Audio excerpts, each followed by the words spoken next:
네, 이투스 에듀 입시센터 박건영입니다. 응급센터라고 불릴 정도로 저희는 바쁘게 움직입니다. 뭐 급한 학생들도 많고 그래서요. 다급한 마음 모두 비슷하겠습니다만 일단 뭐 시험 보느라고 수고 많으셨고 이제 원서를 쓰게 될 때 상당히 큰 고민 있으실 겁니다. 내 점수로 이제 어떻게 대학을 설정할 것인지 오늘은 제가 이제 여러분에게 마치 그 셰프가 레시피 가르쳐 주듯이 우리 이투스 에듀 입시센터에서는 현재 입시를 어떻게 보고 있고 그리고 그 입시에 대한 해석을 통해서 여러분은 어떤 통찰력을 사용하시면 좋을지 이런 얘기를 해드리겠습니다. 그래서 성적표, 모집군, 경쟁률 반영비, 요강변화 지원 영역에서요. 모두 한 6교시 정도 되는 어떤 영역에 대한 이야기를 해드릴 텐데 짧게 필요한 것만 얘기할 테니까 그 얘기를 잘 들으셔서 여러분이 여기 있는 대학이 아니더라도 다른 대학, 내가 원하는 대학을 원서를 비교하면 쓰시잖아요. 그럴 때 도움 받으시면 좋겠습니다. 네. 뭐 이건 간단한 제 소개고 사진이 많이 다르죠. 네. 자, 여러분 성적표 이렇게 수험생 41만 5천 명, 재학생 수가 좀 적은 해 이렇게 보시면 되겠습니다. 이 재학생 수가 적은 해, 재수생들도 같이 이제 포함되어서 시험을 봤는데 이 슬라이드는 뭐냐면 이과 학생들 언매를 많이 선택했네요 이런 말이 되겠습니다. 그 말은 언매를 통해서 표점을 높게 가져가겠다는 목적을 갖고 있는 학생들이 지난해 대비 훨씬 늘어났다 이렇게 보셔야 되고요.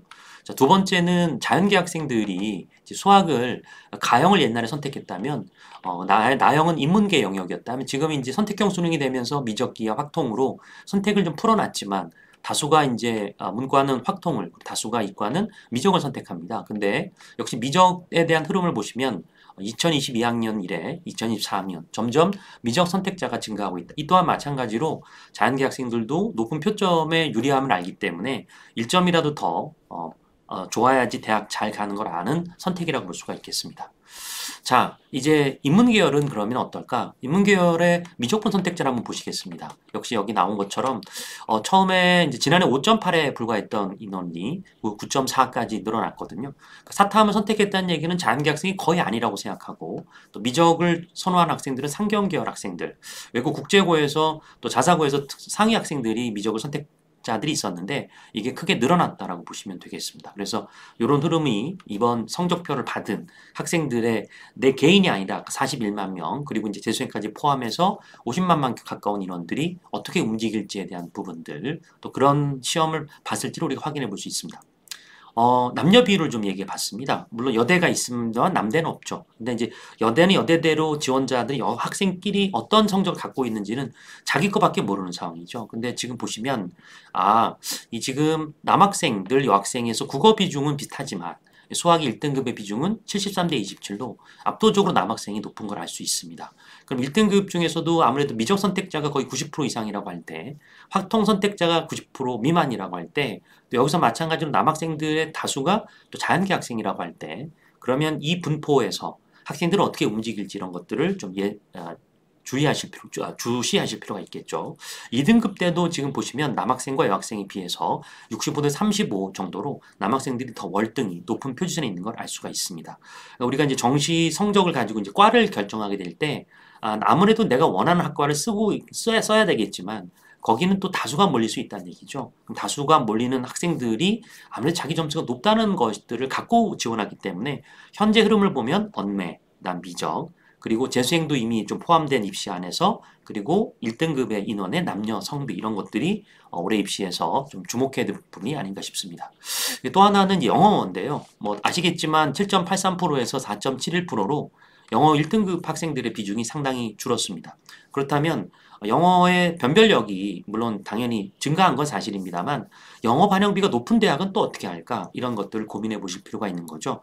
영어 반영비가 높았으면 영어를 잘 본 학생들이 거기 가는 게 유리했겠지만 현재 4.7%면 2만 명 정도밖에 되지 않거든요. 이 학생들의 그 흐름을 보시면 그러면 어느 학교는 2등급이라도 빌 수가 있는 거죠. 반영비가 높은데 다 1등급 학생들이 쓰지 않을 수 있으니까 이런 것들이 바로 입시의 그 니치를 보는 방법이 되겠습니다. 국어 표준 점수 아까 말씀드린 것처럼 지난해 대비 이 언어 매체의 표점이 150점으로 16점 이상 상승했습니다. 그러니까 이 말은 시험이 어려웠다는 얘기입니다. 저는 이걸 가지고 말하고자 하는 건 뭐냐면 시험이 어려웠어요. 잘 본 애들이 없는 겁니다. 이런 얘기를 할 수 있는 거고요. 역시 마찬가지로 미적이 어려웠어요. 어려웠다는 얘기는 아주 잘 본 학생들은 소수고 그 사이에 굉장히 다양한 학생들이 펼쳐져 있다. 그래서 표점만 높은 것만 생각하지 마시고 이번에 수학이나 국어가 어려웠구나.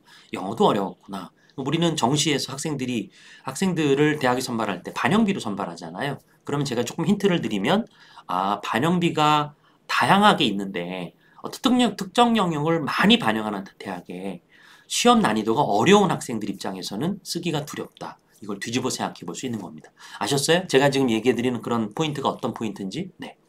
자, 그러니까 보이는 면만 아니라 보이지 않는 면도 보셔야 된다라는 것이 되겠죠. 자, 여기는 사탐 쪽에 대한 얘기인데요. 사탐 얘기를 먼저 하면 윤사나 한국지리, 그 다음 세계 선택 학생들의 만점제 100분위가 96, 94입니다. 그러니까 이 학생들이 보통 이제 대학이 탐구 2개를 반영하는데 이 중에서 이제 하나를 지금 이 말한 선택한 100분위가 블랭크 있는 과목을 선택한 학생들이 있겠죠. 그런 학생들이라면 사탐에서 높은 점수로 변환편 점수 받지 못하기 때문에 남들 100 받을 때 자기는 94의 점수를 받게 되니까 굉장히 부담스러워지거나 또 이런 학생들이 많다는 얘기입니다. 그래서 이 부분은 문과 학생들이 각각의 시험에서 국수형은 어려워서 힘들었고 탐구는 잘 봤지만 100분위에서 블랭크가 생겨서 문과 학생들이 조금은 곤란한 시험이 되는 거고 저는 그러잖아요. 뒤집어 생각하라 이런 부분. 나만 어려운 건 아니었다는 얘기죠. 그러므로 대학에서 선발하는 게 총점으로 쭉 선발하는 게 아니고 반영비가 있고 모집군이 다양하게 있기 때문에 기회를 포착할 수 있는 기회 그런 것들이 있다. 조금만 뒤에 보면 그렇게 어떻게 포착하는지 알 수가 있을 것 같습니다. 자, 여기 표점 쪽에 이제 과탐 쪽을 보시면 100분이 99, 99, 99 나오는 건 다 동일하죠. 그리고 이제 물리투만 99고 나머지는 이렇게 지투도 98이 나왔고 그래서 여기는 이제 표점을 반영하는 대학이 이슈가 되는 거죠. 서울대나 홍대나 이런 학교들은 표점수 그 자체를 반영하기 때문에 아무래도 투과목 반영 학생들이 의대에서건 서울대에서건 아마 크게 우위를 점하지 않을까. 이제 이 학생들이 몇천 명인데 그 인원이 어디로 움직일지도 주시해 보실 필요가 있을 것 같습니다. 과탐은 이슈가 표점이 지금 사탐에 비해서 이제 과탐 표점이 조금 높다 이런 쪽이 되겠죠. 그래서 제가 여기 가렸습니다만 제가 좀 피할까요? 이렇게 피할까요? 이렇게 피해야 되나요? 네. 71.7이 됩니다. 71.7. 그리고 67.2가 평균이 나오기 때문에 그래도 여러 면에서 봤을 때 이 표준 점수의 그 기준으로 변표가 만들었을 때 과탐 쪽에 그 변환 표준 점수의 어떤 그런 최고점의 그 수치가 더 높을 거로 예상은 됩니다. 그렇다면 이제 여기 점수를 쭉 분석해 보면 어떤 식으로 동향이 흐를까 이런 부분을 예상해 볼 수 있는데 여기까지만 놓고 간단히 말씀드리면 자연계 학생들의 교차 이슈가 이 수치로 상으로도 일어날 거로 보인다. 그런 흐름으로 보시면 되겠고 문과 학생 같은 경우는 그렇다 하더라도 아까 미적 선택자가 있었고 정치, 경제법 이런 쪽은 아무래도 정외과나 상경계열 학생들이 선택하는 쪽이거든요. 그쪽 학생들 중에 극상위권 아이들, 연경이나 고경 쓰겠다는 아이들, 서울대도 경제경 쓰겠다는 아이들에게 자기가 받아본 점수가 그래 나 이과 학생들하고 별 차이가 없는데 이렇게 생각할 수도 있을 겁니다. 네. 자, 그 다음 볼까요? 네. 요건 영어 환산 점수에 대한 얘기입니다. 이제 대학 요강으로 왔습니다. 대학 요강을 좀 보면 이렇게 대학별로 영어 반영비가 100에서 95 이렇게 1, 2등급 사이를 해놓은 경우가 있습니다. 성대는 등급별 변환편 점수를 반영하겠다고 했는데 1, 2등급을 똑같이 했죠. 3등급부터는 점수가 깎이기 시작하고 반영비 10%라는 점. 그래서 올해 성균관대 이슈도 있었고 연대 같은 경우도 이슈가 영어가 늘 반영비가 높았다는 점인데요. 올해는 영어가 더 어려웠잖아요. 그래서 예상하기에 따라서 연대를 쓸 학생이 많을 것인가 이런 부분도 고민을 해봐야 될 지점이 있겠습니다. 그럼 연대를 안 쓰면 대안으로 고려대가 있을 수 있는데 그쪽으로 갈지 아니면 연세대학교로 학생들이 몰려갈지 이런 것들은 경쟁률이나 이런 걸 보면서 상위권 학생들이 어떻게 움직이는지를 지켜볼 필요가 있지 않을까 싶습니다.